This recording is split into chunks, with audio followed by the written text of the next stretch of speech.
Appreciate you all for being here. Uh, so as I mentioned, we'll get started at about 12:05 Eastern time. So just to give folks time just to um, get into the room, settle, prepare for today's conversation. It'll be a good one. So very excited that you all are here with us today. And for folks that don't know me, or if you're new to coming to TLC Talks, my name is Geneva Dampere. I serve as the Director of Strategy and Operations within UNCS Teaching and Learning Center. So within the Teaching and Learning Center, we try to create spaces and opportunities and mechanisms for our HBCU faculty in particular at our member institutions, but HBCU faculty writ large, to engage and convene with one another and to learn some best practices, tips, and strategies. So our TLC Talks webinar series has been going on for about 2 years now. Very excited about the progress that we've been able to have over the past couple of years, where we've been able to, solicit some faculty members across our campuses that are really thinking critically about some trending and important topics, and they are able to present on those topics to their peers. So today is one of those sessions, and it's our last session of the semester. So really appreciate you all for being able to tune in. I know that it's a busy time of year for all of you, whether you be in the classroom or, an administrator or working in an intermediary space like we do at UNCF. So really appreciate your time. We know that it is an interesting time of the semester, whether you close out on your assessments and your grades, or you're, transitioning to the graduation season. So thank you all for being here. As I mentioned, we'll get started in about 1 minute. So just seeing folks in the chat. So we've got Dr. Hyatt, great to see you from Claflin. So we've got Claflin represented as usual. Texas A&M with Marcella, thank you for being here. Morris College, thank you, Lakeisha, for being here as well. Lindsay from Texas A&M, thank you so much for attending and for your time. So we are at 5 o'clock after the hour, so I'll get started. So as I mentioned to the folks that may have joined in a little later, my name is Geneva Dampere. I am the Director of Strategy and Operations here within the Teaching and Learning Center, and TLC Talks is one of our flagship initiatives for our faculty members across HBCUs and writ large for institutions that care about serving students and student success. So today, for our final presentation of the semester, we have Dr. Douglas Root. He is the Associate Professor of English at Claflin University, so one of our member institutions based in South Carolina. And his presentation today will be about critically thinking in the classroom and how we can demystify and really try to get a sense or understanding of how we can engage students in critical thinking that doesn't have to be super taxing or super prescriptive. So that'll be the basis and the nature of the conversation today. So I hope that you all get some great nuggets about how he thinks about critical thinking as an English professor and how he's able to engage with his students. Next slide, please.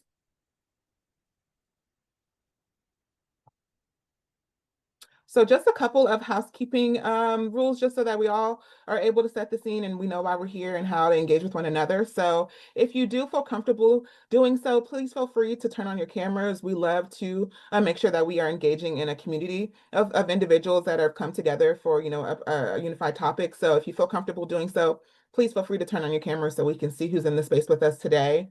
If you aren't speaking, we ask that you mute your microphone just so that we don't get any of the audio feedback that may, impact the recording or impact how we're doing the presentation today.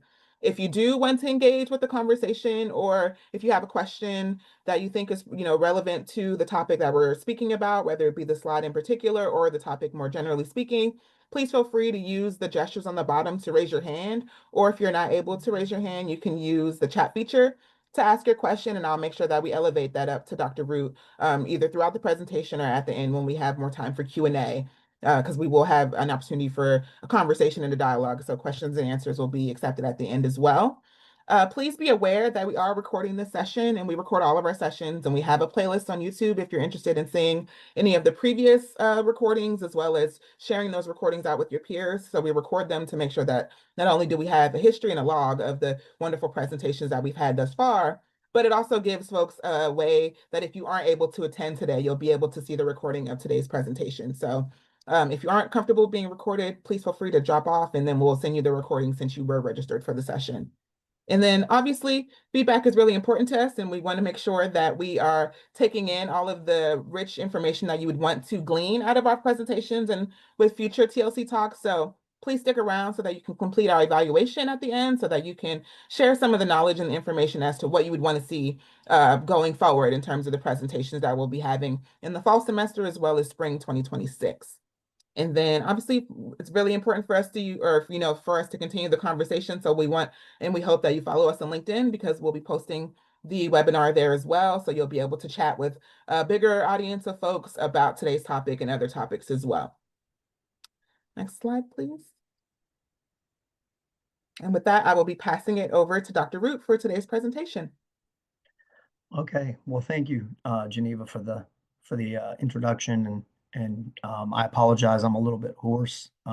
Pollen really bad here, so if I sound like a teenager at times, my voice going up and down, that's just the pollen. I assure you. Okay, so the learning objectives sort of are. And I'm going to minimize this box here so I can. So just some of the things that I kind of want to move through as I discuss the broader topic of kind of employing critical thinking, as far as the knowledge gains, the way that I try to embed critical thinking into the course in that sense is so participants will be able to analyze subject matter and reflect on subsequent conclusions, definitive or ambiguous, whatever the case may require, just so that that's more clarified. I hate to give a spoiler, but if you walk out of this presentation with more questions than answers, then it's probably, I probably did my job. So I'm going to give you that one right now. As far as comprehension, attendees developing the ability to sort of question their pre-existing opinions through the process of discussion and interaction, also being able to sort of digest and understand other people's points of views that ideally expand and or challenge their own belief system as it currently stands. Application, encouraging students to use familiar tools like social media as a means to inform new modes of critical thinking, but not wanting them to be reliant on those things, because we know a lot of our students, they've become so reliant on the internet or Google or Facebook or Instagram. And while I don't want to say students should never use those things, this is also, I think, a critical thinking in the classroom enables us not just to use those forms of media, but also to engage in something that a lot of our students, I think, really need improvement on, and that's engaging interpersonally. Analysis, ideally, students, individuals exit with a better understanding that not all questions are going to have a concrete answer. And as such, categories like right and wrong are often arbitrary. That's one of the things I try to get my students to understand very early on in a course, because I find that a lot of students are fearful of interjecting an opinion or a thought because they worry about, is it right or wrong? And again, so many things just, there's not a right or wrong answer to them. Granted, if students have an opinion, we want them to be able to justify and rationalize and explain their opinion, but we don't want them to be too bashful or too concerned about being chastised for being wrong that they never chime one in. Synthesis, pupils will be able to marshal together a viable thesis or claim or argument statement. Any of us who have ever written a paper know about the infamous thesis. It should contain a sufficient mix of pertinent information, data, and opinion. Obviously, it would be one that is based on something that they believe, but once again, an opinion that is based on something, an opinion that they can lean on, that's informed and is based in fact, or it has some sort of rationale or basis. Finally, evaluation after self-contemplation, group discussion, and investigation of the question. I'm going to have to move this. Can't see it. The student is free to reach whatever conclusion they wish, but as I just said, they're expected to explain their rationale. Likewise, it's fine if a student doesn't reach a definitive answer as long as they're able to articulate why they didn't. Again, not every question is going to have an answer. There may be times where, you know, that's the point. Rhetorical questions. Again, English teachers teach a lot of rhetoric. If you all know the term about a rhetorical question, it's one that either doesn't have an answer or it has an implied answer. So there's not always a singular answer to a question. And I think that's where critical thinking really starts, is getting people out of that mindset that, you know, in something like math, 2 + 2 is probably always going to be 4. But in something that's a little less regimented, you're not always going to have that. Should I move on to the next slide? Yep, go ahead. Okay. Okay, so again, where it starts, critical thinking does not have to be scary. Again, I think sometimes what happens with students is when they're asked to critically think, and I gave this example when I had my practice session about this. My mom taught high school for 28 years. And she said one of the things that, you know, she always tended to notice about her students was, and I find this too, it's oftentimes nothing to do with someone's level of intellect at all. It's just that part of their brain that's trained to think of something different or critically has just not been trained yet. It's a matter of, it's sort of like I'm right-handed, horribly right-handed. I'm the least ambidextrous guy I know. In college, I broke my right hand. I had to train myself how to use my left hand. Well, it's the same way with critical thinking. It's just a matter of training that part of your brain. That's all it is. I'm not saying it's easy. I'm saying that's what we kind of want to think about. So I use this as an example of what I think a lot of times is going on in a student's head when they're asked to critically think about something. My face. Look at his face and listen to me. Look at him and listen to me. Look at me. Look at both of us, but understand no one. Listen to my words and hear his face. Okay, so again, a lot of stuff going on there. And when people's minds are being tested, there are going to be multiple things going on in there. That's good. They should be thinking on multiple levels. We don't necessarily want it to be like that, where there's some sort of, you know, confusion, combativeness, whatever word you want to use to describe that, conflictedness. It doesn't need to be like that, is where I'm going. But there probably should be some multiple layers of thought going on, but ideally they're not ones that are overwhelming someone like this poor kid is being overwhelmed in this session of being interrogated. Okay, so for my next slide, some strategies for integrating critical thinking and or challenging preconditioned ways of thought. So again, I try to teach my students that an opinion, especially, is seldom right or wrong. Even, I'm sorry, I have to keep moving this chat box here. Even if it is different. And that's a major point that I want to stress too. And I think these clips from the movie The Internship really show that. Thinking outside of the box is not a bad thing. Sometimes people think it is, because we live in a world that unfortunately, I would suspect for quite a while has always valued conformity. Teachers a lot of times want students to think the way that they do. There's more indoctrinating going on than there is educating. If I like Moby Dick, you should like Moby Dick. If I like, oh, I'm trying to think of a book. If I like A Tale of Two Cities, so should you. Okay, well, again, why? Why? Okay, if you can't explain to a student why, which probably is not the best way to go about it in the first place, but what would be is, if I can't get a student to say, wow, I really like Moby Dick, then what I really should be doing is maybe circumventing that way of going about it and thinking, why don't you? And if you don't, let's break through that wall first and understand why, if you don't like it, you don't like it. And then what we can do to kind of see if there's another way for you to come at it and look at it where you might go, oh, I'm still not in love with it, but I can appreciate it. It's like, for example, my wife loves the Beatles. I can listen to the Beatles, but I don't love the Beatles.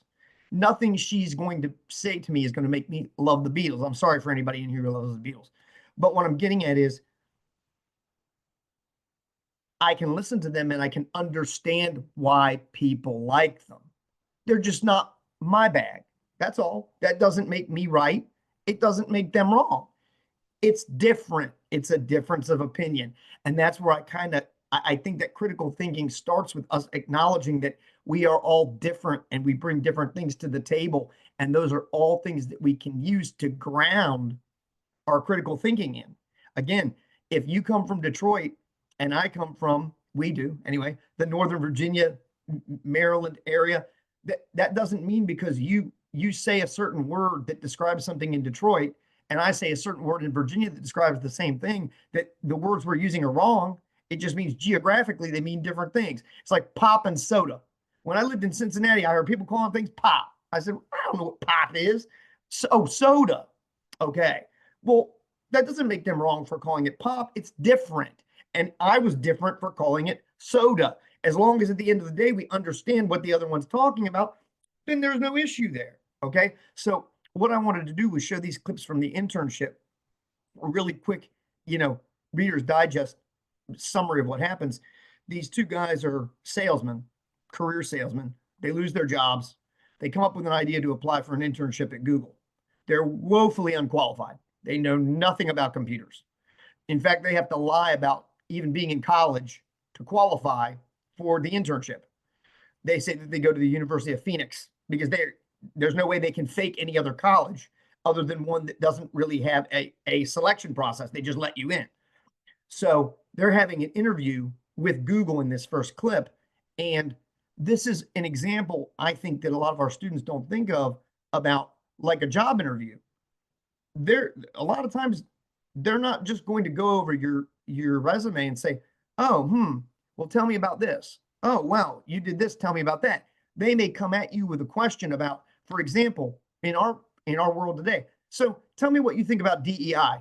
How should that function in the workplace? Well, if you're not a critical thinker and someone comes out of the blue with that question and you can't answer it, they're gonna probably look at you and go, well, nice resume, but not fast on their feet.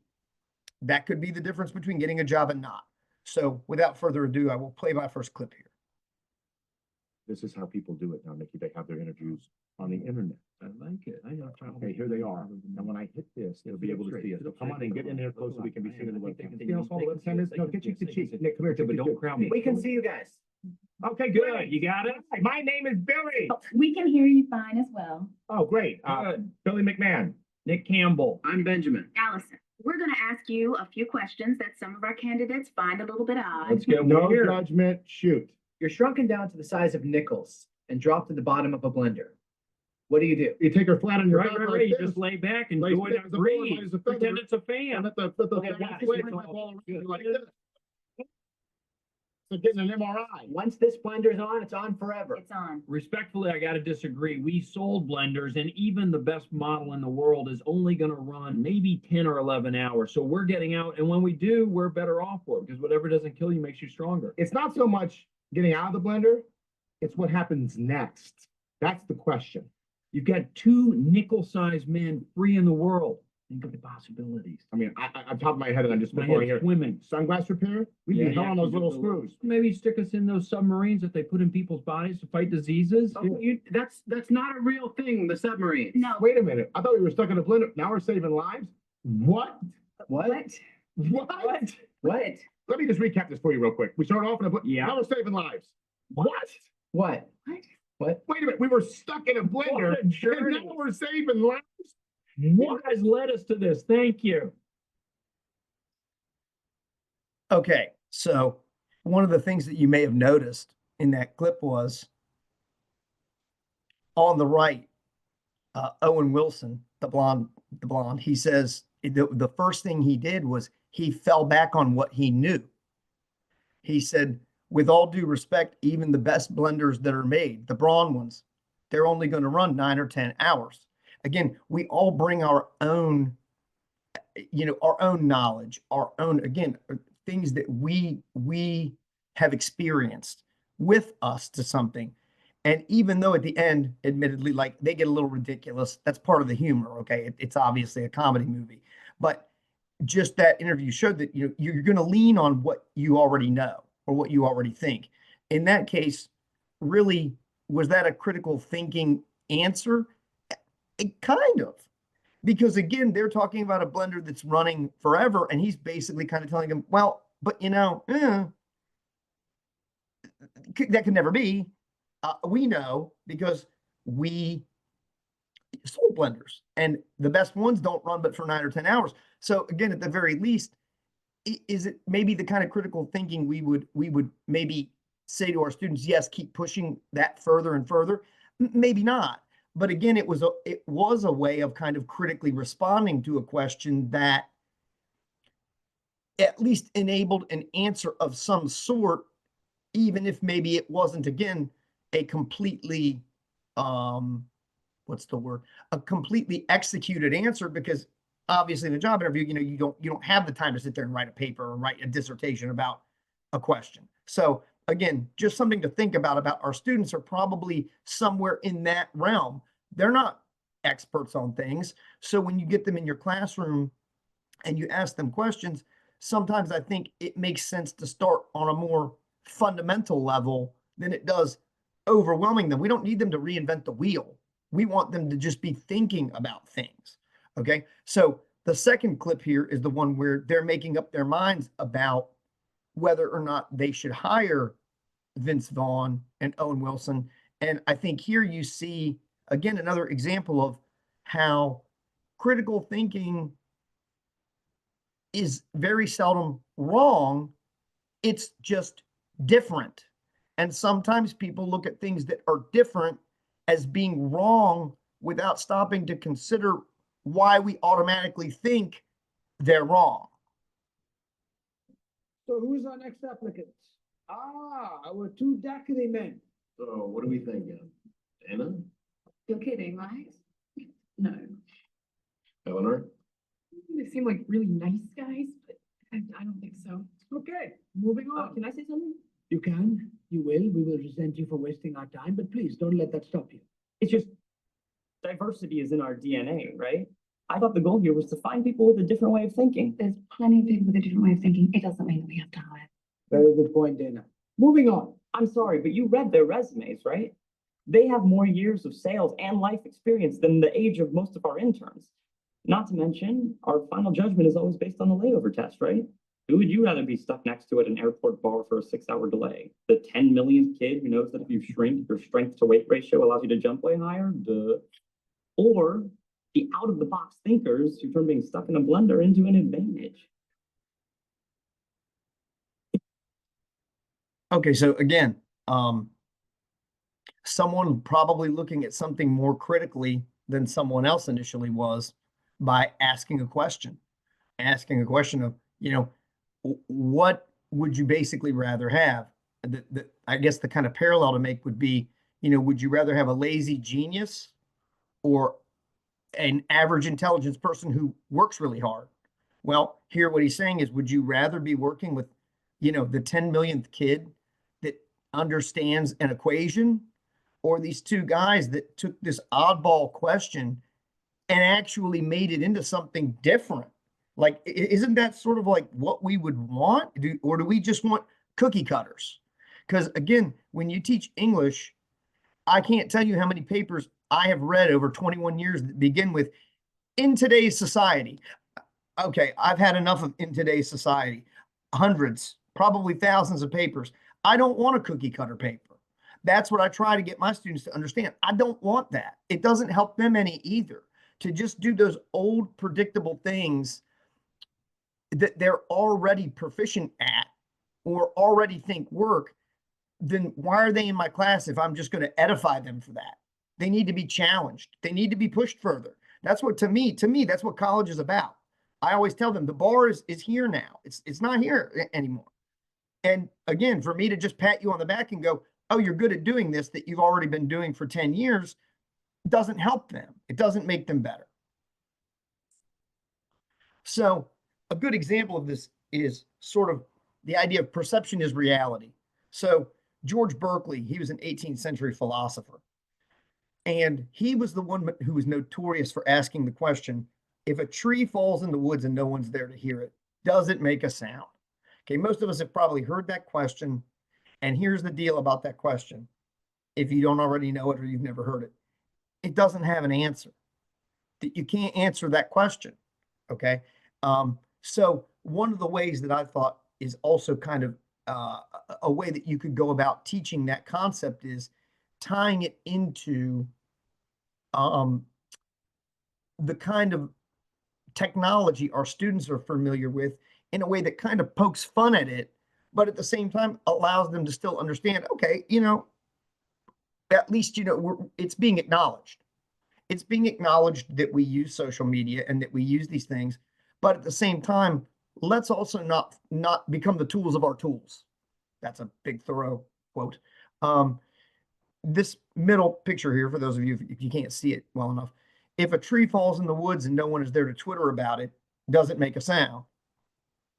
And then the one on the far right, if a tree falls in a forest and no one posts it on Facebook, does it make a sound?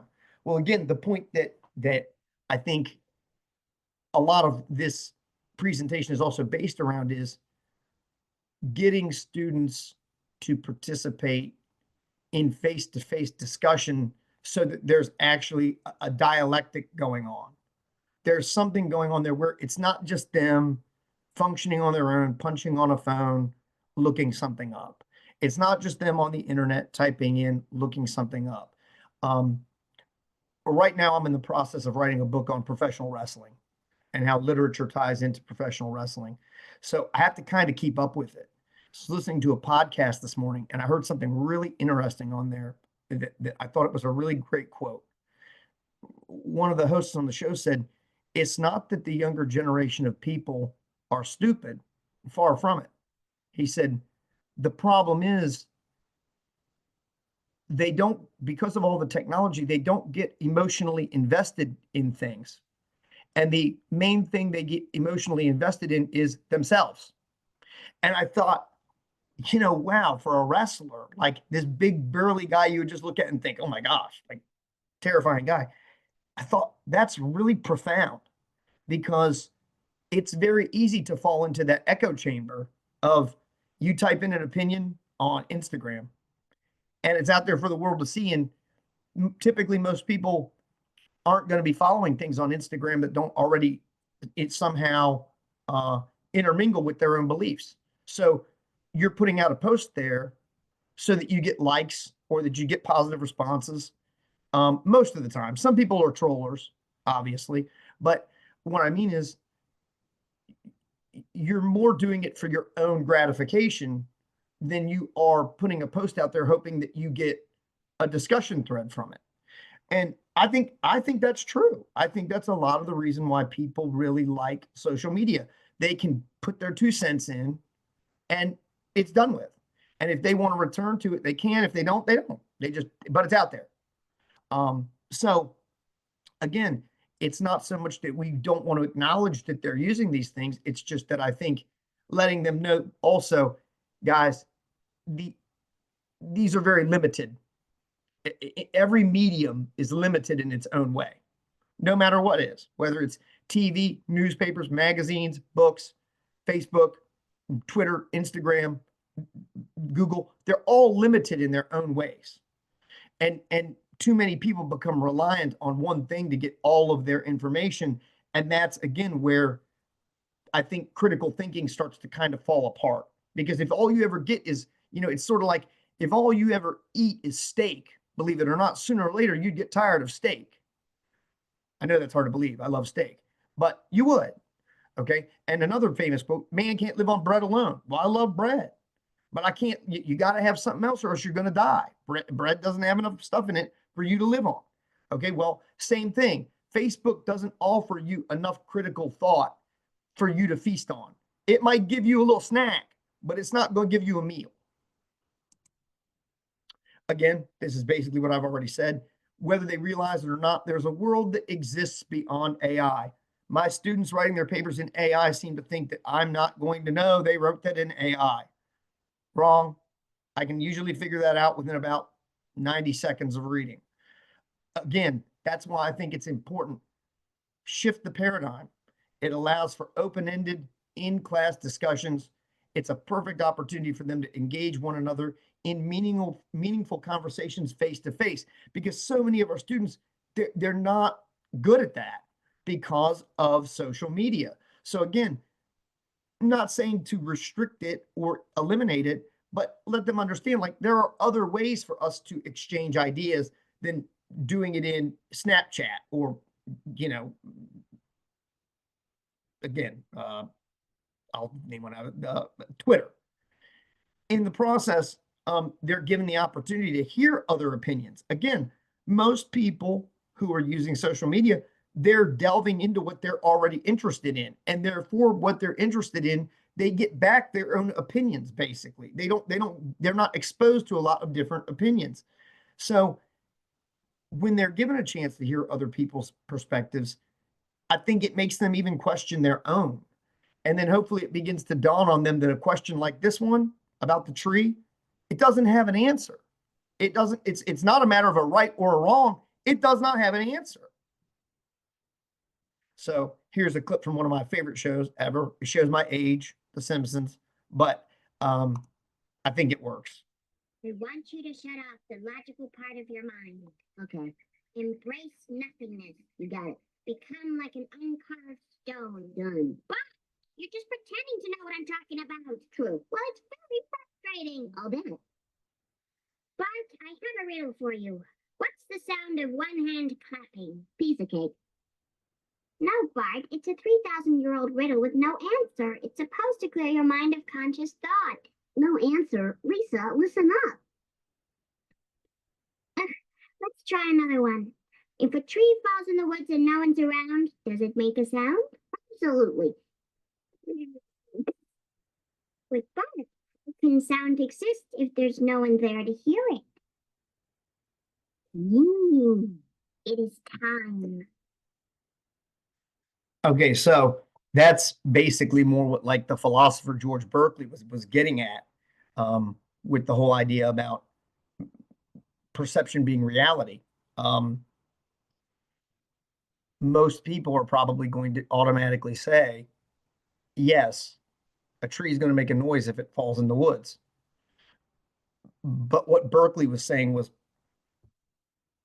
if no one's there to hear it, how would you know? Because in order for sound to exist, there's got to be someone there to hear it. And that assumes that they're not deaf or hearing impaired, that they can hear. One of the questions, similarly, I've always asked my students is, describe fire to a blind person. Well, it's red. That's an answer I get. Well, but they're blind. So telling them that it's red doesn't help them any. You have to come up with some way to describe it to them that it's in keeping with what their capabilities are. Otherwise, again, that's like people who define a word with a word. Well, what does it mean to be elegant? I don't know. Elegant? I mean, that doesn't tell anybody anything. So you have to remember, when you're asking those kind of questions, to keep in mind the audience that you're asking, and what, again, sort of the question itself is aiming to do, which again, in this case, is not necessarily come up with an answer. That's great, but just to get them to think. And again, so does the falling tree make a sound? And does it actually matter? So the first cartoon here is, I'll tell you whether I make a sound falling when no one's around if you tell me why you crossed the road. Well, again, what that made me think of is the old riddle about, well, what came first, the chicken or the egg? I mean, I don't know. Does it matter? I don't know. Maybe to some people it does. What I mean is that's a question that really doesn't have an answer. Now, some people will say it does, much like the part over here that says riddle.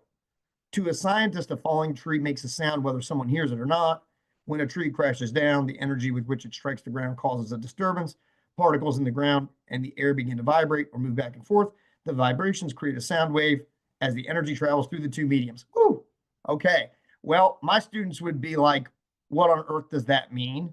Probably. But again, the point is some students are probably going to fall more on the side of like the logical, which is sure, it's going to make a sound. How could it not? But there are also going to be students who are probably employing a little more critical thought and going, yeah, but do we actually know that? And if we do, how? And if we don't, how could we? Again, it's almost, I hate to say it because it sounds cliched, it's almost like answering a question with a question. And that's another thing that I think can be incorporated into this too, is a lot of our students, I end every one of my classes by asking, are there any questions, comments, or opinions? I bet you 1 in 100 classes, I might get a question. They don't want to ask questions. I don't know if that's a fear thing. I don't know if it's I don't want to look dumb. I don't know. I would much rather have questions, but they don't ask them. So again, you'll get some people who are just going to rely on, what they think they should answer with, which is probably the one on the right. And then you might get the person who answers with the one like on the left here. Really also a quick anecdote. The one about the college philosophy class. The students walk in to take their final exam. The teacher says, okay, you have an hour to answer the following question in an essay. What is courage? Student starts writing, 30 seconds, gets up, puts the paper down on the teacher's desk and leaves. Professor is mind blown. Picks up the paper and said, this is courage. So instead of writing out some textbook definition of it, the student showed what courage was by writing, this is courage, and putting it down on the desk. Now, did that ever really happen? Again, I don't know. Urban legend, but it's a great story to tell, right? Okay, so as we move along, to kind of wrap this up in a comical way, but if you want to know the answer, the Fresh Prince really breaks it down, I think, perfectly. You know Harbor Freight for affordability, but and tools goes right along with it. You see, we have got a deal. Good. Take a seat.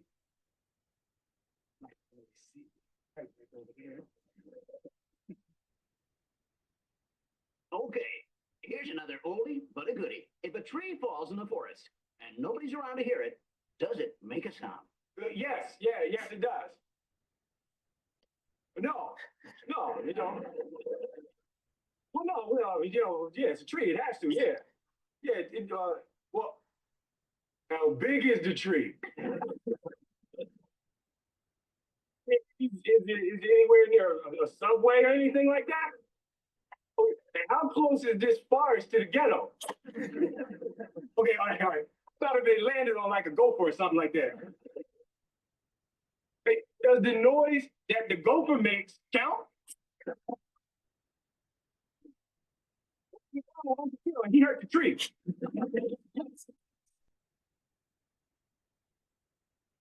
Okay.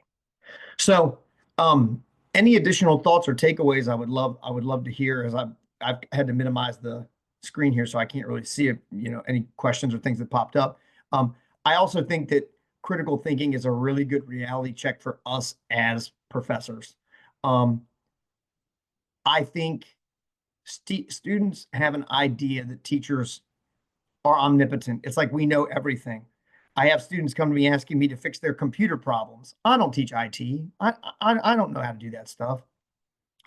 And I can tell them I can't really help you. By the same token, I think it's a great equalizer for us not to appear in front of our students to take ourselves in that vein, to where we think, oh, we know it all. And if you ask a question and it requires me to have to answer something that's elementary or fundamental, well, then I'm going to kind of make you look like you don't know anything that's going on, and then you'll never talk again. We don't want that. we should be able to humble ourselves in a way that allows our students to be gratified in that humility. We're obviously all intelligent people. We all have worked hard to get to where we're at. And our students ideally are doing the same things. Everybody needs a little help to get to where they're going. And we want them to understand like their opinions, thoughts, beliefs, values, those are all important. And they are really important to critical thinking too, because so much of it, once again, it comes back to our own experiences. And how can you say someone's experiences are right or wrong? So that's where I will stop. And I don't know if you want me to minimize the. If you can go to the next slide, just because Oh, gotcha. That'll provide folks with the link for the evaluation. I'll also put it in the chat. But also, Dr. Reed, did you want me to deploy any of the polls? I think number 2 would be interesting to see. Totally up to you. Okay, I'm curious to see if there are, and I know based on what everyone was submitting in the chat about your positions within your institutions that we have about half faculty and as well as like half administrators that support faculty and do teaching and learning. So just curious to see if you're in a discipline or if you're in a space within your institutions that focuses more on facts and hard figures, or do you support more of the reasoning or context space within the classes that you teach? Because I know that there are institutions that require or integrate critical thinking into objectives within the classes or within classrooms, but I know that's not a requirement across the board. So just curious in terms of the numbers there. So far, we have about 1/3 that says yes, that they are in a harder discipline that focuses more on facts and figures versus, now we're at 50-50 that focus more on reasoning and context versus facts and figures. All right, so I will stop it there because that always just is interesting to me to think if you are in one of the harder science disciplines, for example, how you can allow students the space and the grace to engage critically with the context or with the content of your curriculum if it is, a sit and get type of environment. So I see where Well, if I can chime in for a second about the reason that I actually asked this particular question, it wasn't even so much gearing toward like a math or a science. When I was thinking of it, what I actually thought of was history. And what I was thinking of is when I was growing up in Virginia, in the state of the presidents, they always made sure we knew this is the state of the presidents. This is the state of the presidents. And so it was always important that we knew dates. Well, okay. July 4th, 1776, Declaration of Independence. 1787, Constitution. George Washington, first president. Okay, well, the reason I'm making these points is sometimes I will ask my students these fundamental questions like those. They don't know them. And sometimes I wonder if maybe, for example, just in the teaching of history, do we concentrate too much on something like a date when what we could do critically thinking wise is say, well, what's more important? That the declaration that the students know that the Declaration of Independence was signed July 4th, 1776, or what led to it and why? Again, it's one of those things where I think you can take a lot of things and open it up to critical thought, but sometimes we get so stuck in a box of what we're doing. We're relying on dates, biographical things, and those are fine. But I don't know how much memorizing of dates is really engaging the critical thinking part of our brains. That's all. Because again, I mean, I could rattle off all kinds of things I've memorized. It doesn't mean I know anything about the stuff behind it. So that's something I was more wondering is, if you find yourself teaching those sorts of things, do you also attempt to give them a context or something that is something they can engage or invest in, or do you leave it at the memorization part? Because I think a lot of times we sometimes we miss a golden opportunity because of the way a lot of us were taught, like I was taught, memorize stuff, know the dates, know a person's the famous book they wrote.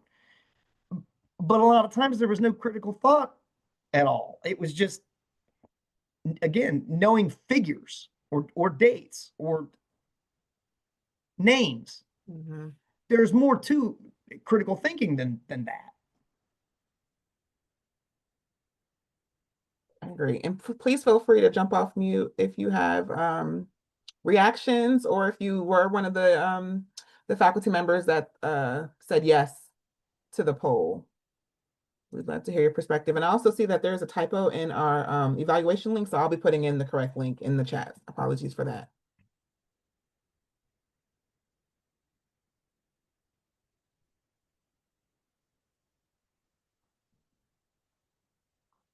Or if there are any additional questions, or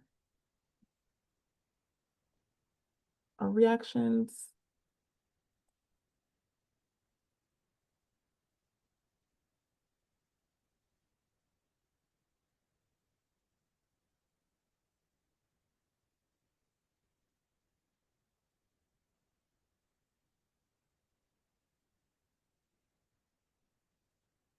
All right. And then we should be able to see in the chat now.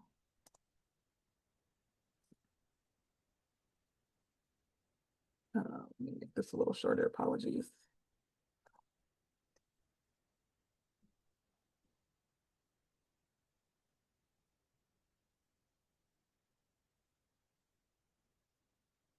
Thank you, Dr. Hyatt, in the chat. I did see you post that you thought this was valuable, and I also thought this was really helpful, just to shift perspective a bit. And I think that was something that Lakeisha mentioned, that she appreciates you using the terms values versus like, and approaching the interaction with students with purpose versus feelings. I think that's always super important to make sure that we aren't bringing our lens, to Dr. Root's point in the earlier part of the presentation, that we aren't bringing our lens to the conversations with the expectation that there's no other vantage point that could be valuable when we're engaging with our students. So whether it be geography or environment, or just, a topical area that may be passionate for some students, where they may have a certain experience that they're coming into the conversation with when we're in their classes, or when they're in their classes.